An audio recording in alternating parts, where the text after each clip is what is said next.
Assalamualaikum warahmatullahi wabarakatuh. And good afternoon, everyone. Welcome to the first podcast of Usuluddin and Comparative Religion and Philosophy. This podcast will be a series of talks with our scholars organized by our department in the hope to gain inspiration from them. For our first session here, we have no other than our special guest, director himself, Your Honorable Professor Emeritus Dr. Osman Bakar. I think I don't need to introduce you further to Prof. Osman Bakar. He is currently director. He is a leading thinker in contemporary Islamic thought, philosophy of science, and interreligious dialogue. So thank you very much, Prof, for spending your time here. This session will be casual conversation to gain inspiration and also to have a chance to feel closer to you, Prof. So I am Khubaib. I serve as the moderator today. Khubaib. I am from Johor, Malaysia. My thesis is under the title of Analysis of Academic Exceptionalism and Evolution in Light of Al-Ghazali's Metaphysics. So we have other students here. Here is Sister Shabnam. Can you tell me where you come from and what's your thesis title? I'm Shabnam Farooq. I'm from Pakistan, and I'm doing PhD under the title of The Influence of IIUM Philosophy, Vision and Mission on Other Universities of Pakistan, a case study of Rifah University. Thank you, Sister. How about you, Sister Nasrin? Thank you so much, Mr. Khubaib. I'm Nasrin Ibrahim from Sri Lanka. I am doing my PhD under the title Religious Education to Enhance Interreligious Understanding, a study based on the religious textbooks in government school. In Sri Lankan government school. Okay. Thank you. So now, Prof, because the time is limited, we will combine our questions and then we will hear answer from you. So first questions from me. We know you from your books and lectures. You are mainly known in the academia with the title The Epistemologist. But if we ask you to introduce yourself beyond the academic titles, how would you describe yourself? So that's my first question. The second question is from Sister Shabnam, please. Prof, sometimes we postgraduate students, sometimes we encounter our self-doubt in our studies. How do you overcome in your time, in your past? She is asking. Can you repeat the question? Yes. Can you repeat the question? Yes, Prof, we as postgraduate students encounter sometimes our self-doubt in our studies. How do you overcome in your past? Self-doubt. Sister Nasrin? Yeah, my question is, Prof, if you had the chance to go back in time, what advice would you give yourself, your younger self? Okay. So, Prof, I'll let you answer the question. You have around 6 to 7 minutes, Prof. Please, I suppose I can just combine. Yeah. Bismillahirrahmanirrahim. Alhamdulillah Rabbil Alamin. Wa salatu wa salamu ala ashrafil anbiya wa mursalin wa ala alihi wa sahbihi ajma'in. Assalamualaikum warahmatullahi wabarakatuh. Waalaikumsalam warahmatullahi wabarakatuh. Brother moderator and fellow moderators, fellow questioners, Students.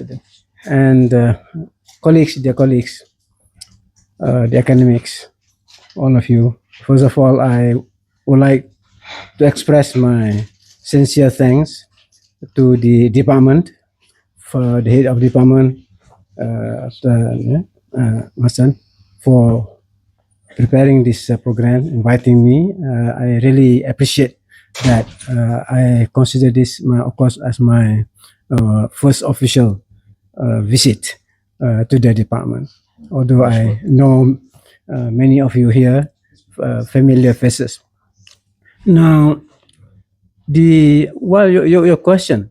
First of all, congratulations on this. You introducing this podcast program. It's a very good thing. And congratulations. Now, your first question. I've always been a teacher. I've never been other than a teacher. Although sometimes people want me to join politics, but I refuse. Basically, I'm concerned with the dissemination of knowledge. For me, learning new knowledge, learning is a lifelong pursuit. Inshallah, until I die, and I've been a teacher ever since I left school. First school teacher and then the university teacher. So that's it. Of course, the question of it's not easy. In other words, we have to grow. We have to go through a process. There's in a way that, say, for example, in the beginning, you just become a university lecturer straight away. You can write books or write articles. No, you have to go through a process. So I'm now here, Alhamdulillah. But it has been the continuous struggle. It is a struggle. I consider it as a jihad. I mean, of course, this is the authentic jihad. Many the Prophet Muhammad, there are many hadiths referring to basically the jihadi nature of pursuit of knowledge. So that's it. Now with the other sisters asking basically how to solve, for example, problems when they arise, especially when during your experience as a postgraduate student. Well, I also have passed through that process. I did my first degree, I did my second degree, and then of course to do PhD. So my experience as a postgraduate student, of course, I mean, there's no one simple answer. It's a combination of many things you do. But these are the things. Of course, relationship with the academic scholarly relationship with the supervisor, that is very, very important. Because you consider your supervisor as a teacher. As a teacher who knows more than us, than students, and of course it's vice versa. Actually, that's what I would like to see. That relationship is professional. In other words, now that I've been experienced as a student, I also experienced as a supervisor. So in my view, a good supervisor is one who is sympathetic to the supervisee,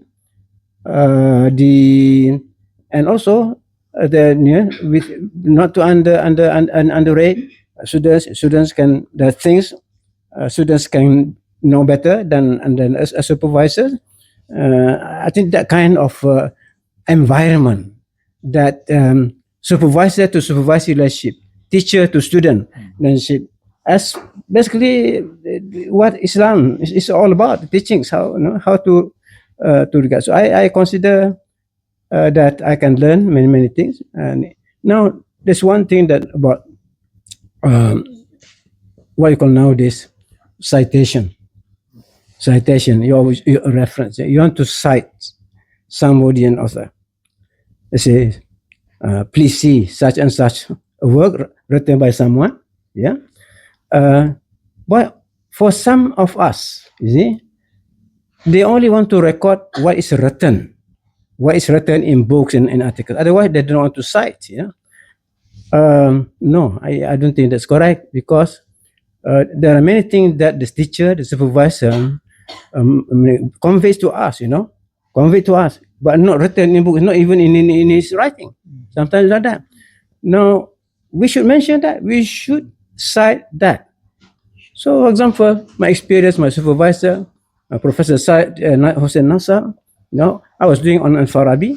So one day he told me that recently discovered the tomb of Al-Farabi, exactly the place where it is recorded in history book, based on archaeology. No, that's not written. Nobody has written it yet. Not written it yet. So should I I want to mention that I mentioned my supervisor told me. It is very, very authoritative thing. It's not written in books, but you should record that in your writing. What the oral, the knowledge that has been transmitted to you orally, mention it even if it's not in book. That is Islamic standard of scholarship. But I say many things. Prayers, of course, very important for us. I remember, of course, Ibn Sina said every time he has problem to solve his scientific problem, he will go to the mosque to pray to rakah of this itikaf. So it was one of so many things. We consult friends and so on, and that's what great for students having a small study discussion group. That is very very important. Yeah. It's something to your so in other words, basically, if we know the tradition, Islamic tradition and intellectual tradition, so there are many anecdotes. So many anecdotes we can learn sometimes. Even what the companions experience with the Prophet Muhammad Sallallahu Alaihi Wasallam. There are many different hadiths conveying different lessons what we can do. Okay. No, sorry, the other one just now. Yeah, that's right. Is it? Including, I've done it. Okay, thank you. Okay, Thank you. very much, Prof. Prof, thank you so much for your time and wisdom. I'm sure all of us here feel both inspired and closer to you with this short conversation. May Allah bless you with good health, long life in His obedience, Ameen. and continued wisdom to guide and inspire many more generations, inshallah. To you as well. To you all as well. Inshallah, amin. So to everyone listening, thank you for being with us. Until next time, inshallah. Assalamualaikum warahmatullahi wabarakatuh.